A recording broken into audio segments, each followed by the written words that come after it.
सह नो भुनक्तु सह वीर्यं करवावहै तेजस्विनावधीतमस्तु मा विद्विषावहै। ओम शांति शांति शांति। हम लोग 14वां अध्याय संपूर्ण किया है, लेकिन एक बार और संक्षेप में उसका सारांश देखते हुए फिर 15वें अध्याय का प्रारंभ करेंगे। तो 13वां अध्याय समापन के बाद 14वां अध्याय का प्रारंभ हुआ था। 13वें अध्याय के अंदर क्षेत्र और क्षेत्रज्ञ का इसमें विश्लेषण किया था। तो उसी को आगे बढ़ाते हुए 14वें अध्याय में फिर तीनों गुणों को समझाने की यहाँ पे पूर्ण रूप से भगवान ने चेष्टा की है। तो 14वां अध्याय प्रारंभ हुआ भगवान के उपदेश से ही।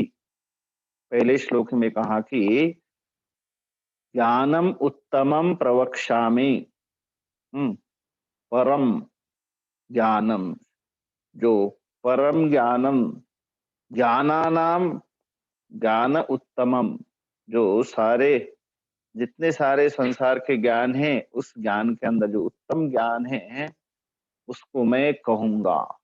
ये घोषणा की भगवान ने शुरू में ही। क्या होगा उससे? कहते यज्ञ ज्ञात्वा, जिसको जान करके सर्वे मुनयः पराम सिद्धिम इतः गताः। इतः मतलब यही, इस शरीरधारी जब हम सभी लोग यहाँ आते हैं इस संसार में, तो यहीं से कहा जाए इतः, इस शरीर से, इस शरीर को छोड़ करके एक नहीं सर्वे मुनयः, जो इसलिए आपको मननशील होना पड़ेगा। अंतर जो आध्यात्मिक के तरफ अपने विवेक को जगाना पड़ेगा, तभी हम लोग कहा कहे जाएंगे मुनयः। तो जरूरी नहीं कि मुनि मतलब जटाधारी हो या अलग वेश में हो, कोई भी अपने, चाहे ब्रह्मचारी हो, चाहे गृहस्थी हो, चाहे वानप्रस्थी हो, चाहे सन्यासी हो, कोई भी अपने आप में मुनित्व प्राप्त कर सकता है। और ऐसे अध्यात्म में लगे हुए मुनि वो पराम सिद्धि को प्राप्त हुए, गताहा मतलब प्राप्ताहा। और वही ज्ञान जो है मैं आपको समझाने वाला हूं। फिर दूसरे श्लोक में इदम ज्ञानम उपाश्रित्य, इसी ज्ञान का साधन, उस ज्ञान को प्राप्त करने के लिए साधना की, ज्ञान साधन अनुष्ठाय, आश्रित्य का था अनुष्ठाय, क्योंकि ज्ञान जो है उस अधिकारी को ही प्राप्त होता है जो योग्य है। तो उस योग्यता को हासिल करने के लिए इसे कहा ज्ञानम उपाश्रित्य मम साधर्म्यम आगताः, मेरे मत स्वरूपताम, मुझे प्राप्त करने के लिए, मेरे एक साथ एक होने के लिए। जब उन्होंने कहा कि मैं ईश्वर का अंश हूं तो मैं ईश्वर का स्वरूप ही बन के रहूंगा, तो मम साधर्म्यम, सह धर्म्यम, जो मैं हूं मैं वही हूं। जैसे दो वृक्ष है और भले ही एक आम का है एक नीम का है, लेकिन उसके दोनों के अंदर क्या है, वृक्षत्व एक ही है। तो वही यहाँ भले ही अलग अलग शरीरधारी, लेकिन सबके अंदर जो ऐक्य है ब्रह्म का, सर्वशक्तिमान का, तो वो साधर्म्य कहलाता है। तो मम साधर्म्यम आगताः ज्ञानम उपाश्रित्य, ये जो ज्ञान है उसको पा करके वो सभी मेरे साथ एक हो गए। फिर उनको जन्म में सर्गे अपि न उपजायन्ते, जब उनको जन्म नहीं लेना पड़ता है सर्गे मतलब सृष्टि में, फिर मरना भी नहीं, प्रलय भी न व्यथंती, फिर उनको व्यथा भी नहीं होती, मतलब जो प्रलय का जो कष्ट है वो भी उनको सहन करने की जरूरत नहीं है, विनाशेपी। और जो फिर जिस क्षेत्र के अंदर आते हैं, जो शरीरधारी होते हैं, उनके लिए कहते कि ये सारी सृष्टि जिनके लिए है, उस सृष्टि के लिए मैं खुद उसके लिए क्या बनता हूँ, कारण बनता हूँ। क्षेत्र क्षेत्रज्ञ संयोगम ईदृश भूत कारण, जो सारे जितने सारे जीव है उनके लिए कारण एक क्षेत्र और क्षेत्रज्ञ की प्रकृति। इसलिए कहते मम योनि ही महद ब्रह्म तस्मिन् गर्भम दधाम्यहम् संभव सर्वभूतानां ततः भवति भारत। अर्जुन, मेरी जो योनि, जो जिसके अंदर सब लोग जन्म लेते हैं, महद ब्रह्मा, वो सबके लिए कारण है। और ऐसी कारण रूप जो योनि है प्रकृति मेरी, तस्मिन गर्भम दधामी अहम, और इन सारे जीवों को उसी के अंदर जन्म लेना पड़ता है। और सबके सब जो है उसी में संभव, उसी के अंदर उनको जन्म मिलता है योनि के अंदर। एक नहीं, सर्वभूतानाम, जब तक उनका कर्म शेष रहता है तब तक वो सारे भूत उसी के अंदर जन्म लेते हैं। ततः संभव भवती, उसी के अंदर वो सबके सब जो है जन्म लेते हैं। उत्पत्ति ही संभव मतलब उत्पत्ति। तो इस प्रकार से सारे भूतों की उत्पत्ति उन्हीं योनि के अंदर होती रहती है।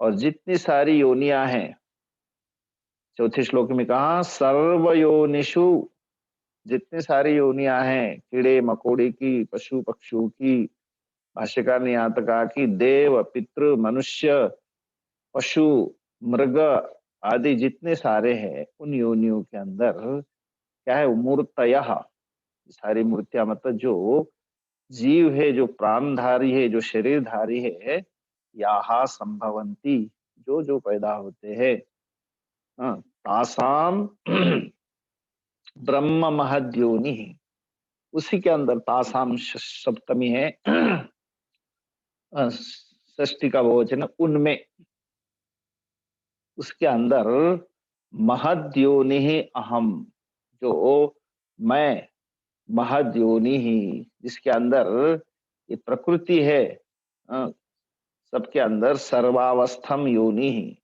जो योनि है उसके अंदर क्या करता हूं मैं, पिता बन करके बीज प्रदह अहम, मैं पिता बन करके उसके अंदर एक प्रकार से बीज के लिए कारण बनता हूँ। और फिर ये सारी सृष्टि पैदा होती है। और फिर उस सृष्टि के अंदर, प्रकृति के अंदर जो जीव जन्म लेता है, उसके अंदर फिर क्या होता है, उनको तीनों गुणों का एक बंधन मिलता है। वो तीनों गुणों से बंधित होकर के, पांचवे में कहा सत्वम रजः तमः इति गुणाः प्रकृति संभवाः, जैसे उस जीव ने उसके अंदर जन्म लिया तो फिर तीनों गुण उसके साथ उसके साथ मिल जाते हैं। तो ऐसे तीन नाम वाले गुनाहा प्रकृति संभव, प्रकृति के साथ ही उनके साथ जुड़ जाते हैं। और फिर वो अपना प्रभाव चालू करते हैं, क्या करते हैं फिर, निबद्धंती, किसको बांधते, देहिनम, अव्ययम देहिनम, कहाँ, देहे, उसी शरीर में रह करके उसको बांधना शुरू करते है ना। और उसके अंदर जब बांधते तो अपना प्रभाव डालते हैं, जैसे तत्र, छठे में का तत्र, उस प्रकृति के अंदर शरीर में क्या करता है, सत्व गुण, सत्वम, सत्व का क्या गुण है, तो कहते वो निर्मल है, प्रकाश वाला है, और किसी प्रकार का उसके अंदर कोई भी अशुद्धि नहीं, अनामयम। तो निर्मलत्वा प्रकाशकम, निर्मल होने से जैसे स्फटिक की माला होती है वो चमकती है, एकदम उसके अंदर किसी प्रकार का मल नहीं। इसलिए ये सत्व गुण क्या होता है, निर्मल होने के कारण प्रकाशकम, अनामयम, उसके अंदर किसी प्रकार की डर्ट, किसी प्रकार का निरुपद्रवम, भाष्यकार कहते उसके अंदर कोई उपद्रव नहीं है। और ऐसा होने पर भी निर्मल होने पर भी, प्रकाश वाला होने पर भी वो अपना प्रभाव डालता है। बदनाती किस रूप से? सुख के संग के कारण और ज्ञान के संग के कारण। हाँ, दोनों जो है एक प्रकार से वो बांधता है। सुख मिलता है तो आदमी को फिर वही सुख की आदत पड़ती है जीव को।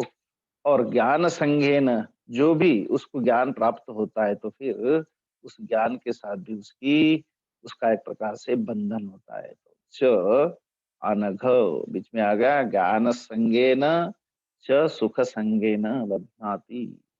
तो संग उसके लिए, बंधन के लिए कारण बनता है।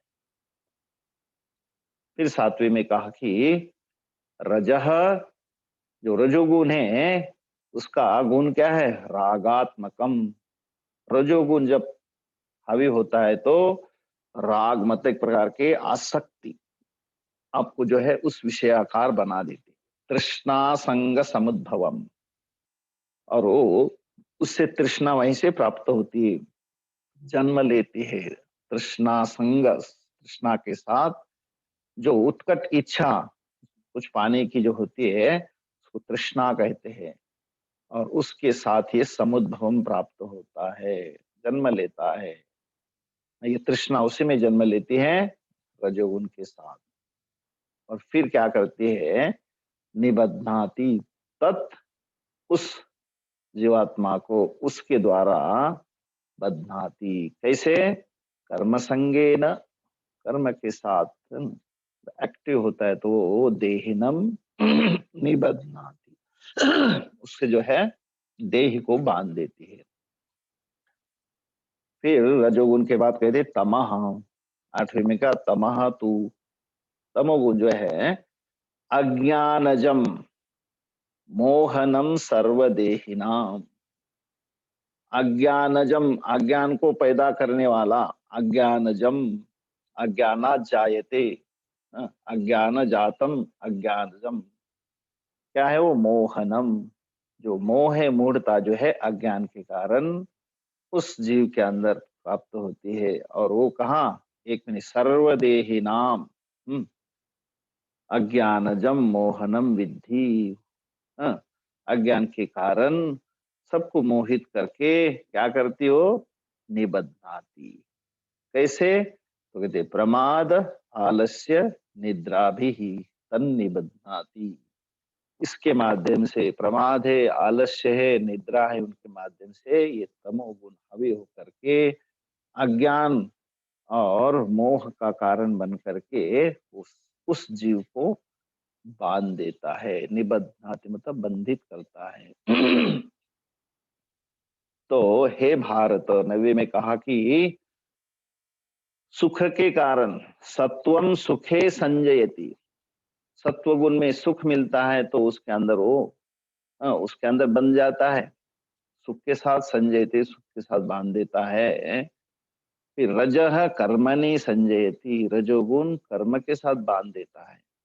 और तमह ज्ञानम आवृत्य, तमोगुण दोनों काम करता है। प्रमाद कराता है उसके पहले, ज्ञान को जो है वो क्या कहते हैं? आवृत्त मतलब ढक करके, जो विवेक है उसको आच्छादित करके फिर प्रमाद में नियुक्त करता है। इस प्रकार से अलग अलग गुण, अलग अलग कर्म करके जीव को बांध देता है। तो कहते उक्तम कार्यम कदा कुर्वन्ति गुनाः, कब करते हैं? 10वें में कहा कि रजः तमः आभिभूय, सत्वगुण कब हावी होता है? तो कहते रज और तमोगुण को नीचे दबा करके, अपने वश में करके सत्वम भवति, तभी सत्वगुण क्या हो सकता है? हावी हो सकता है, अथवा प्रभावशाली होता है जब उसने रजोगुण और तमोगुण को अभिभूय मतलब अपने वश में किया। फिर उसके बाद में कहते रजह, तो रजोगुण कब प्रभावी होता है? तो कहते सत्व और तमह, उन दोनों को अभिभूय को अंदर दबा करके ये रजोगुण हावी होता है। और फिर तमोगुण कब हावी होता है? तो कहते सत्वम रजह अभिभूय, तथा वैसे ही सत्वगुण रजोगुण को अपने वश में करके फिर तमोगुण हावी होता है। तो फिर 11वें श्लोक में यही कहा कि सर्वद्वारेषु देहे, देह के जो द्वार है, नव द्वारे पूरे देही जो कहा है गीता में पूर्व श्लोकों में, उससे क्या होता है, प्रकाश उपजायते। ध्यान दीजिए, सत्वगुण जब हमारे ऊपर हावी रहता है, सत्वगुण में हम जब एक रहते, तो हमारे इंद्रियों के माध्यम से आपको क्या प्रकाश निकलेगा, मतलब सभी को हम एक प्रकार से क्या प्रकाश देते, एक प्रकार से सुख देते हैं। वाणी से बोलेंगे, आंखों से देखेंगे, तो ये सारी इंद्रिया जो है एक प्रकार से प्रकाशात्मक ज्ञान प्रद, जो मानो जो है दूसरों को भी दूसरे के साथ एकदम सुखप्रद हो जाती है ना। अपने इंद्रियों के माध्यम से प्रकाश हो जाना मतलब एक विवेक का द्योतक बन जाता है। तो सर्वद्वारेषु अस्मिन् देहे प्रकाशः उपजायते, ज्ञानम यदा तदा विद्यात् विवृद्धम सत्वमित्युत। उस समय समझ लेना कि ज्ञान जो है विवृद्धम, ज्ञान की प्राप्ति होती है सत्वगुणम इति विवृद्ध, सत्वगुण जब बढ़ जाता है। तो सत्वगुण का पूरा जो क्या है, निशानी है कि मेरे सारे इंद्रियों के माध्यम से एक प्रकार से विवेक छलकता है, प्रकाश उपजायते। फिर दूसरा गुण जो है रजोगुण, उसका उसकी निशानी क्या है, तो कहते लोभ प्रवृत्ति ही आरंभ। लोभ, जो चीज मिलती है उसको और मिलती रहे, प्रवृत्ति करने के लिए ये करूं वो करूं, आरंभ उसका प्रारंभ होता है। कर्म नाम अशमः, उसके अशम अर्थात शम का अर्थ शांति, और कर्म के अंदर कर्म करते करते अशांत व्यक्ति, स्पृहा, और उसके अंदर इच्छा जो है उसके अंदर बलवत्ती हो जाती है। तब तमसा लोभः प्रवृत्ति ही आरंभ कस्य रजसी एतानी जायन्ते। तो रजसी विवृद्धे, रजोगुण बढ़ता है तो एतानी जायन्ते, ये सब के सब जन्म लेते हैं और आपके ऊपर हावी हो जाते हैं। फिर 13वें में कहा अप्रकाश अप्रवृत्ति ही प्रमाद मोह एवच तमसी एतानी जायन्ते विवृद्धे। तो तमसी विवृद्धे ये मुख्य है। तमोगुण बढ़ जाने पर क्या होगा, एतानी जायन्ते, ये सब पैदा होते क्या, अप्रकाश अप्रवृत्ति ही प्रमाद मोह, चार से ये बता रहे। जैसे तमोगुण हावी होता है तो ये चारों के चारों जो है, अप्रकाश अविवेक अप्रवृत्ति ही, किसी प्रकार का कार्य में न करने की इच्छा, प्रमाद, उसके अंदर एक प्रकार से मोह और प्रमाद, कार्य को टालने की, मोह जो है उसके अंदर एक प्रकार से मूढ़ता, विवेकहीनता आ जाती है व्यक्ति के अंदर। 14वें में कहा यदा सत्वे प्रवृद्धे, मान लो जीवन भर तो हमको बांधते ही है, प्रभाव दिखाते अपना, कहते ये एक चीज बड़ी हुई और उस समय अगर मेरा शरीर छूटता है, प्रलयम याति, यदा सत्वे प्रवृद्धे, शरीर छूट जाता है कब, सत्वगुण बढ़ा हुआ है, प्रलयम, शरीर छूट जाता है मतलब व्यक्ति प्रयाण काल करता है वहां से, तो क्या होगा, तो कहते तदा उत्तम विदाम लोकान अमलान प्रतिपद्यते, मल रहित ऐसे उत्तम लोगों की क्या होती है, प्राप्ति होती है। तदा यदा सत्वे प्रवृत्ति, जब सत्वगुण बढ़ता है और शरीर छूटता है तो उस समय इस जीवात्मा को उत्तम लोगों की प्राप्ति होती है। 15वें में कहा कि रजसी प्रलयम गत्वा, रजोगुण बढ़ते हुए अगर ये व्यक्ति शरीर छोड़ देता है तो कहते कर्म संगीसु, जहाँ कर्मठ या कर्म के बिना रह ही नहीं सकता, ऐसे कर्म संगों में वो प्राप्त होता है।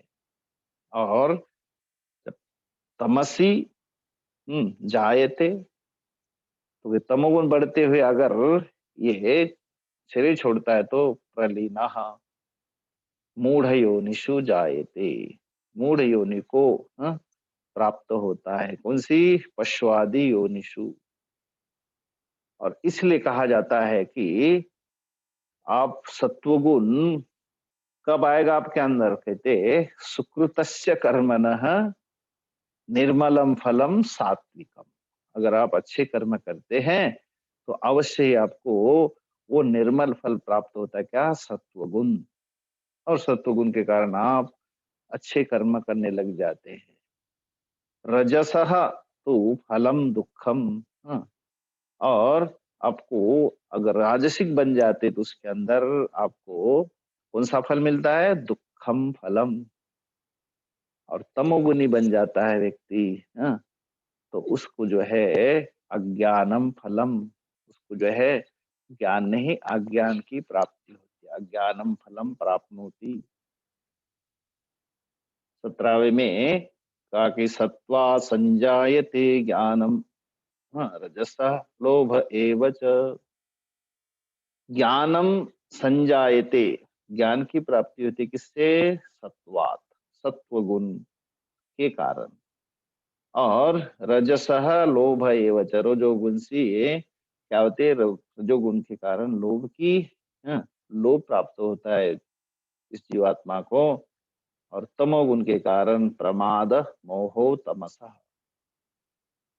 भवतः अज्ञानम एव च। प्रमाद अपने आप आपको मिल जाता है, मोह और अज्ञानम, ये तमोगुण आते ही आपके पास में ये संपत्ति अपने आप पहुंच जाती है। और यहाँ तक कहा कि सत्वस्थाः गच्छन्ति, सत्वगुण में जो स्थित रहते हैं वो कहाँ पहुंचते? ऊर्ध्वम देवलोकादिषु उत्पद्यन्ते। उनको जो है कहाँ मिलता है जन्म? तो कहते देवता आदि में, उत्तम योनि में उनकी गति होती है। और राजसाह तो कहते मध्य तिष्ठन्ति, वो बीच में ही रह जाते हैं, जैसे मनुष्य योनि आदि। और तामसाह गच्छन्ति कुत्र? अधः, अधोगति को प्राप्त होते हैं। कैसे? जघन्य गुण वृत्तिस्थाः, इसके अंदर गुणों के जघन्य गुणों के आचरण में उसके अंदर निंदनीय, जो जघन्य मतलब निंदनीय गुण उसके अंदर हावी होते हैं। और जब वो तमोगुण के कारण अधः मतलब ये जो है अधम गति को, अधम योनि को प्राप्त होता है। और जिसके अंदर इस प्रकार से निंदनीय गुण उसके अंदर अपने आप संचारित हो जाते हैं। 19वीं में कहा कि इन सारे अ, बंधनों का कारण क्या है? तो कहते जो दृष्टा है, जो इसको देखने वाला विवेकवान व्यक्ति जो है, यदा दृष्टा अनुपश्यति, क्या देखता है कि भाई इस कौन कराता है सारा? तो कहते हैं न गुणेभ्यः अन्यम कर्तारम, ये जो गुण है इसको जो है करवाते हैं सारा। और इसलिए आपको इन गुणों को मतलब अपने अंतकरण को अपने वश में करना ही बहुत आवश्यक है। गुणेभ्यः च परम वेत्ति मद्भावम सोधि गच्छति। जब अपने आप को इन तीनों गुणों से पर, हाँ, अपने आप को जब वो समझता है, वेत्ति मतलब जानाति, हाँ, इसको गुणेभ्यः परम, अपने आप को उनसे गुणों से भी परे, गुण के अंडर में नहीं है, गुण को अपने अंडर में करता है, अपने वश में करता है। तो कहते सह मद्भावम अधिगच्छति, वो मुझे प्राप्त होता है। कथम अधिगच्छति? तो कहते एतान त्रीन गुणान आतिथ्य, इन तीनों गुणों को क्या करता है? आतिथ्य मतलब उससे ऊपर उठता है। देह समुद्भवान। ये सारे के सारे गुण हैं, कहाँ पैदा होते? तो इसी देह में होते हैं। और उसके अंदर फिर क्या करता है वो?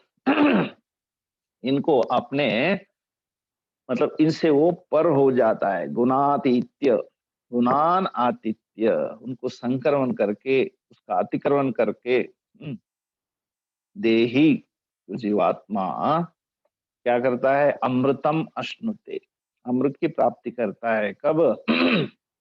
मुक्त होकर के, विमुक्त। किससे विमुक्ति होती है उसकी? बोले जन्म, मृत्यु, जरा, दुख, एतैहि दुःखैहि विमुक्तः, मुक्त होकर के अमृतम, वो अमर जो अमृत है उसको प्राप्त करता है। सारे दुखों से हाँ, मुक्त होकर के अमृत की प्राप्ति होती है। तब इन तीनों गुणों से वो ऊपर उठता है। फिर बीच में अर्जुन प्रश्न करते हैं 21वें श्लोक में कि किस प्रकार से ये जीवन प्राप्त करता है, और कि कई ही लिंगै ही त्रीन गुणान अतीतः भवति। हे प्रभु, हे भगवान ने बताइए, कई ही लिंग ही, जब उन्होंने तीनों गुणों को अतिक्रमण किया तो क्या चिन्ह होते उनके? क्या चिन्ह होते उनके? निशानी क्या होती है? और किम आचार है ना, और क्या उसके उपाय हो सकते हैं? च एतान त्रीन गुणान अतिवर्तते, ये तीनों गुणों से पर हो जाता है, अतिक्रमण करता है तीनों गुणों से, तो उसके लिए क्या उपाय? तो एक लक्षण क्या है उनका, उस व्यक्ति का, गुणातीत का, और उसके उपाय क्या है? तो भगवान ने फिर 22 से कहा कि अर्जुन, सत्वगुण का प्रभाव है प्रकाश, तमो रजोगुण का है प्रवृत्ति, और तमोगुण का है मोह। तो ये तीनों गुण तो रहेंगे, जब शरीर है, प्रकृति है, तो रहेंगे। लेकिन उनके साथ ये जो है, जो गुणातीत व्यक्ति है, उनका प्रभाव पड़ने पर भी वो अगर आते भी है तो संप्रवृत्ता, उनको देखता है, उसके साथ वो द्वेष नहीं करता। न जाने पर उनकी इच्छा नहीं करते, अरे क्यों गया और मेरे साथ बने रहे, ऐसा भी नहीं, न कांक्षती। फिर उदासीनवत आसीन, वो एकदम रहते हैं, उनका उनका कोई प्रभाव उनके ऊपर नहीं पड़ता, वो होते हुए भी उदासीनवत, अपने आप को अलग, हाँ, ना तो राग का ना तो द्वेष का वो पक्ष लेते हैं। कस्यचित पक्षम न भजते गुण ही न विचार लेते, गुणों के द्वारा वो विचलित नहीं होता, और वो क्या देखता है? ये दोनों भी गुण गुणी में बरत रहे। आंखें है, रूप को देख रही है, मैं उससे भिन्न हूँ, और कान शब्द को सुन रहे हैं, मैं उससे भिन्न हूँ। तो इस प्रकार से आपने देखा था 5वें अध्याय में भी शायद, पश्यन् शृण्वन् स्पृशन् जिघ्रन् अश्नन् गच्छन् स्वपन् श्वसन् प्रलपन विसृजन गृह्णन मिशन निमिशन्नपि।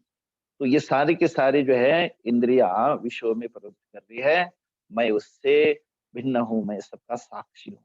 गुण ही यह न विचार लेते गुना वर्तन्ते इति एव। गुना, जो इंद्रिया है, गुणों में, शब्द आदि विषयों में वर्त रही है, यह न इंगते अवतिष्ठति, अपने आप में क्या होता है? वो अपने आप में स्थिर होकर के अपने आप को अलग समझता है। इसलिए उसके द्वारा वो प्रभावित नहीं होता। कौन? वह गुणातीत। फिर जीवन में जब जीता है तो क्या होता है? सम दुख सुख स्वस्थ, सम लोष्ट अश्म कांचन। जब शरीर है तो शरीर के माध्यम से अनुकूलता में सुख मिलेगा, प्रतिकूलता में दुख मिलेगा। तो अपने आप में वो स्थिर रहता है, कभी भी विचलित नहीं होता। और लोष्ट अश्म कांचन, और प्राप्ति होती रहेगी, अनुकूल प्रतिकूल जो विषय है वो भी, लेकिन सबके साथ उनका है, मिट्टी हो चाहे पत्थर हो चाहे सोना हो, सबके साथ उनकी सम दृष्टि ही। जो भी मेरा हमेशा होता है, व्यक्ति, वस्तु और स्थान, तो कहते इनके लिए भी। और तुल्य निंदा आत्म संस्थिति, कोई निंदा करता है और कोई प्रशंसा करता है, तो भी यह धीर हमेशा तुल्य मतलब अपने आप को समान ही देखता है, बिल्कुल उससे वो प्रभावित नहीं होता। और यहाँ तक कहा कि जीवन में जब शरीरधारी है, व्यवहार भी होगा, व्यवहार की अनुकूलता ही प्रतिकूलता कही असपमान, ये भी होगा, अपमान हो तुल्य। और आप नहीं चाहो तो भी आपके मित्र बनेंगे, और नहीं चाहो तो भी आपके शत्रु भी बनेंगे, लेकिन उनके साथ भी मित्र अरिपक्षयो हो तुल्य, दोनों के पक्ष में वो समानता है, उसकी दृष्टि में उस समानता की कोई झंडा लेके नहीं निकलता, वो अपने आप उसके अंदर वो दृष्टि बन जाती। सर्व आरंभ परित्यागी, किसी प्रकार का कोई कार्य वो आरंभ नहीं करता। क्यों कार्य आरंभ इसलिए होता है कि हम कुछ नई चीजें प्राप्त करें, जिससे कि हम अधिक सुखी बने, अधिक ऐश्वर्यवान बने, अधिक समाज के अंदर हम लोग प्रतिष्ठित हो जाएंगे। तो ऐसी मन में जब इच्छा होती तो व्यक्ति नए नए कार्य को प्रारंभ करता है। इसलिए कहा सर्व आरंभ परित्यागी, इन आरंभ को वो क्या करता है, त्याग देता है ना। गुणातीत, कौन, वो गुणातीत व्यक्ति, और उसी को गुणातीत कहा जाता है। और 26वें में कहा कि इस प्रकार से जो मुझे माम यह सेवते, इस प्रकार से मेरी जो है क्या करता है, सेवा करता है, मतलब मेरी भक्ति करता है। भक्ति योगे न व अव्यभिचारे न भक्ति योगे न, तो निरंतरता हो उसके साधना में, और उसके अंदर डेडिकेशन मतलब पूर्ण समर्पण हो, ऐसा व्यक्ति सेवते, मेरी सेवा करता है। सह गुणान समति एतान, इन सारे गुणों से क्या होता है, समत समत एति मतलब उनसे जो है पर हो जाता है, उनसे अतीत हो जाता है। एतान गुणान समति ब्रह्म भूयाय कल्पते, फिर इन गुणों से समतीति, इन गुणों से अतिक्रमण करके फिर ब्रह्मलोक पाने के लिए या ब्रह्मलोक मतलब यहाँ पे मोक्षम, जो जीवन का परम पुरुषार्थ है उसको प्राप्त होता है। ब्रह्म भूयाय, तो ब्रह्म एव ब्रह्मम एव भवति, ठीक, कैसे, अपने अपने कर्म करते हुए, जहां से इनकी सारी भूतों की प्रवृत्ति, जहां से जन्म होता है, और उसी को प्राप्त करने के लिए अपने अपने कर्मों के द्वारा स्वकर्मणा तम अभ्यर्च सिद्धिम विन्दति मानवाः। और इस प्रकार से ये कर्म योग करते हुए अविव्यभिचारे न भक्ति योगे न, ऐसे साधना के द्वारा वो प्राप्त करता है। और भगवान कहते हैं कि सबके लिए जो है मैं ही उनके पीछे इसके लिए प्रतिष्ठा बनता हूँ। ब्रह्मणः प्रतिष्ठाम प्रतिष्ठा अहम, जो परमात्मा जो हूँ, ब्रह्म हूँ, वो परमात्मा की प्रतिष्ठा भी मैं ही हूँ। अमृतस्य अव्ययस्य, जो अव्यय अमृत जो उनके लिए अमर होने की जो उसकी इच्छा है और उसके लिए जो अमृतत्व प्राप्त होता है उसका भी क्या मैं ही प्रतिष्ठा हूँ, मैं ही उसके लिए कारण हूँ।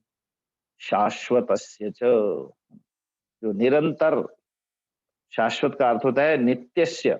जीवन में हमारे लिए दोनों चीजें सामने आती है, एक नित्य और अनित्य। तो मैं नित्य प्राप्त करता हूँ, तो किसी नित्य के लिए भी जो शाश्वतस्य मतलब नित्यस्य अहमेव प्रतिष्ठा, धर्मस्य, सुखस्य, एकांतिकस्य, जो धर्म है, हम्म, ज्ञान योग धर्म प्राप्त्यस्य, ज्ञान के माध्यम से जो धर्म योग प्राप्त होता है उसके लिए, और जो परम सुख है नित्य सुख है उसकी भी प्रतिष्ठा मैं हूँ। और एकांतिकस्य, एकः अंतः यस्य एकांतः, मतलब जो अव्यभिचारिणः, जिसके अंदर व्यभिचार रहित ऐसा आनंदमय, जिसके अंदर सच्चित आनंद जो निरंतर बहता रहता है, ऐसा जिसके अंदर सुख है, ऐसा एकांतिकस्य नित्य सुख है, उसकी भी मैं ही प्रतिष्ठा हूँ। तो कहने का मतलब आखिरी वाले श्लोक में कहा कि आप अगर ब्रह्मा मानते हैं अपने को, तो उस ब्रह्म की प्रतिष्ठा भी मैं ही हूँ, जो नित्य निरंतर, जो दिखने वाली चीज, समझने वाली चीज, ज्ञान के माध्यम से वो इस सभी की क्या हो, मैं ही आश्रय हूँ और मैं ही उसकी प्रतिष्ठा हूँ।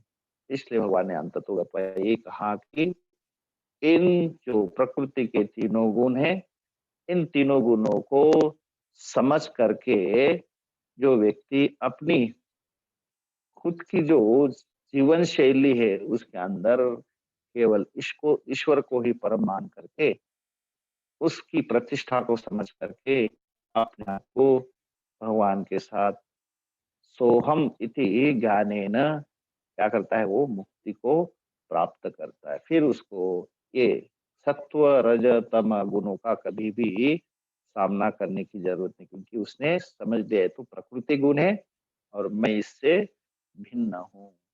उनसे प्रभावित न होकर के अपने आप को वो क्या करता है, फिर वो ज्ञान की प्राप्ति करके परम पुरुषार्थ मतलब मोक्ष को प्राप्त होता है, अमृतस्य शाश्वतस्य। इस प्रकार से ये 14वां अध्याय तीनों गुणों का विवरण करता हुआ यहाँ पर समाप्त होता है।